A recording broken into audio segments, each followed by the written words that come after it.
Hello, this is Isabella again, and now we're actually in session 3. Session 3 is titled Converting Apothecary and Metric and Temperature Scales.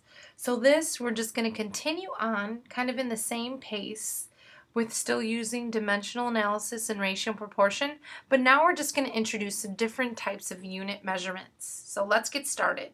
So converting between apothecary and metric units. The last session we covered household and metric. Now we're going to look at apothecary, which is associated with using ounces and grains. And we'll also use again the metric system. If you remember from last session, I had stated that metric is the most widely used system for medicine, and it's based with the meter, liter, and gram. So let's kind of look at both of these systems. The apothecary, we have 1 grain versus the metric, which is milligrams. So for 1 grain, it's equivalent to 64.8 milligrams, or you can round up to 65 milligrams. The apothecary for liquids measurements at 1 dram is equivalent to 5 milliliters.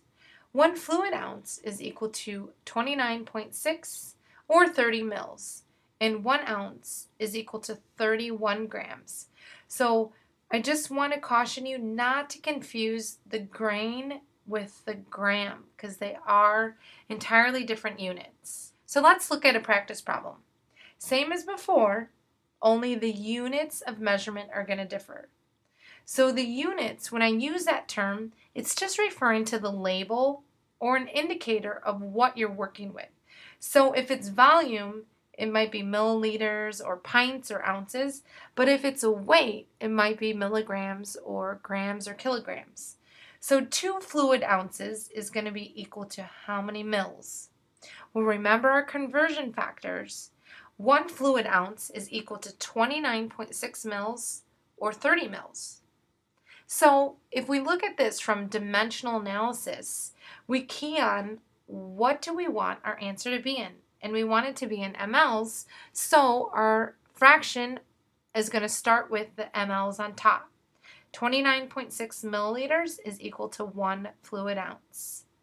We're multiplying that by 2 fluid ounces because that's what the problem presents. So really it's 29.6 multiplied by 2. So you get 59.2 if you don't round, or 60 mils if you do round. Now let's take a look at the same problem using ratio and proportion. Again, ratio and proportion, 2 fractions equaling each other, solving for an unknown. But you still have to know that 1 fluid ounce is equal to 29.6 mils. So you just multiply the 2 by the 29.6 and then divide it by 1, which really you don't have to do that because you know it's going to be the same number. But at any rate, our x is still the same, 59.2 or 60 mils if we round it up. Just remember, when you set it up this way, you have to be sure that the units on top are the same and the units on the bottom are the same. And if you remember that shortcut, you're just multiplying the 2 opposite numbers and then dividing it by what's left over. It just so happens to be that in this case, the bottom right hand figure is just 1. So it's going to be that same number. So now let's take a look at the same type of problem with a video illustration. Hi, this is an illustration where we're going to see apothecary units going to metric units. And this is found in chapter 14 of your calculations book. So apothecary, we're referring to units such as the grain, or abbreviated GR, as well as dram, and we're going to metric units like milligram, kilogram, or microgram. So in this particular problem, we're asked if 100 tablets contain 20,000 milligrams of acetaminophen, and this is generic for Tylenol, how many grains are in 500 tablets? Now remember to zone in on the question that is being asked, and in this case we're asked for how many grains. This is helpful because that will guide our equation. It'll be the first unit on the top of our first fraction. So because I don't have anything next to grain, there are no units or specific number for this unit, that is a red flag off the bat that I need to use some equivalency or some conversion factor. So in this case, because I'm trying to go from grains to milligram, I know that I'm going to use an equivalency that takes me from grain, which 1 grain is equal to 64.8 milligrams. So this is not something that's given in the problem. This is something that you'll need to commit to memory. So in dimensional analysis, the unit that you place on the bottom of your first fraction is automatically going to be the next unit on the top of our second fraction. So go ahead and automatically set that up before you look back into your problem. This will help guide you in the right direction. So what do we know about milligrams? Well, looking back at our problem, we see that 100 tablets contain 20,000 milligrams. So we're going to put 20,000 here. And that's what's found in 100 tablets.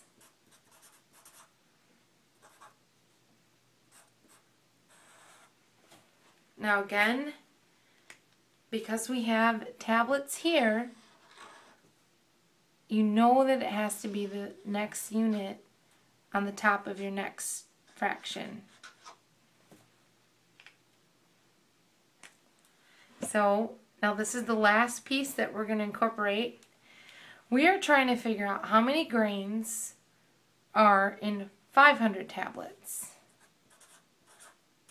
if 20,000 milligrams are in 100 tablets. So because we've incorporated what the problem is presenting, we know that our equation is done.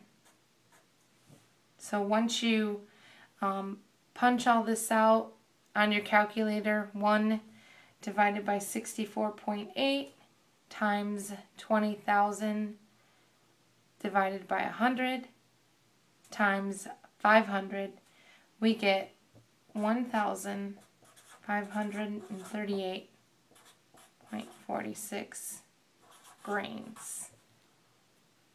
So this is the method of dimensional analysis and going from grains or milligrams to grains. That's it for this one. Thank you.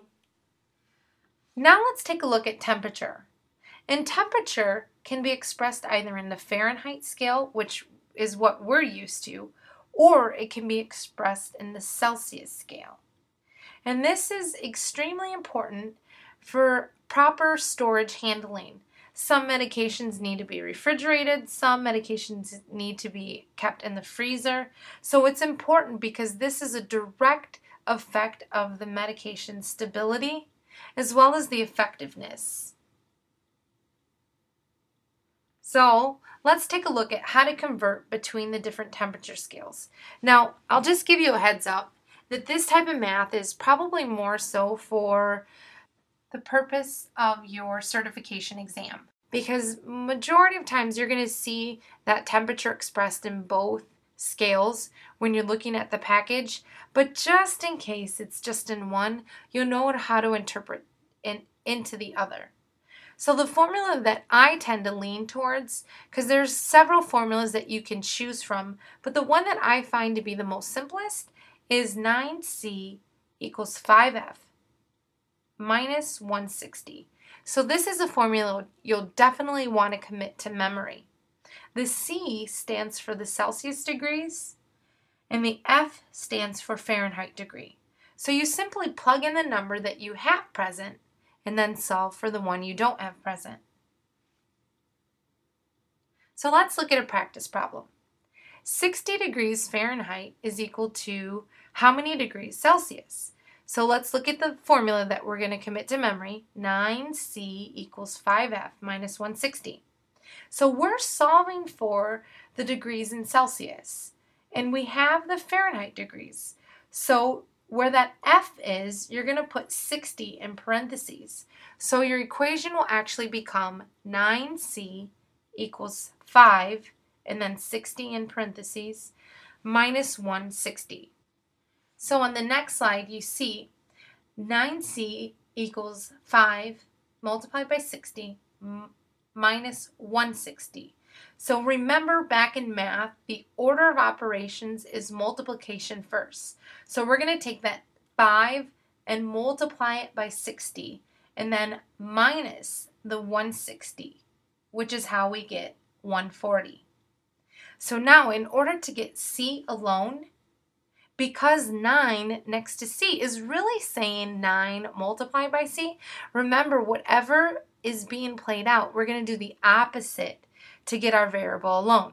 So 9C divided by 9 is going to give us C. But what we do to one side of the equation, we have to be sure that we do it to the other side of the equation. So 140 divided by 9 gives us 15.6, or you can round up to 16 degrees. So the answer for 60 degrees Fahrenheit equaling how many degrees in Celsius is 16. Now let's take a look at this type of problem, temperature conversion, in a video illustration to wrap up this session. Hello, welcome back, and this is an illustration that you'll see an example for temperature conversion. So we can either go from Celsius to Fahrenheit or Fahrenheit to Celsius. And if you remember the formula that we're going to use to solve for this, this is something that you want to commit to memory, is 9C equals 5F minus 160. Okay, so that's the formula you can memorize so that no matter what question comes your way, if you just plug your number in, you can solve for the other unknown. So in this question, we're asked 45 degrees Celsius is how many degrees Fahrenheit? So because they give us the degrees Celsius here, this we will plug in to where you see C. So we're going to do 9, and then we'll put 45 here where that C was. And I'll just take this step by step so that you can see what I'm doing for each line. So 9 times 45, which we're getting right here, is 405. Okay, and our ultimate goal here is to solve for F, because F is the Fahrenheit temperature. So in order to solve for F, we have to try and get F alone. And to do that, we have to get all of our numbers on the left side of the equal sign. So if I have 5F minus 160 on this side, I'm going to add 160 to this side of my equal sign because those will cancel out. But what I do to this side of the equation, I must also do on this side. So although the 160s cancel out here, I'm adding 160 to 405. So that's where I get this 565. Okay, now I'm just down to 5F on the right side, but I need to get F alone. Because 5 is just standing next to the F, really that's multiplication. And so in order to get that F alone, I have to do the opposite, which is division. So I'm going to divide all of that by 5, because then you'll see these 5's cancel and I'll be left with F.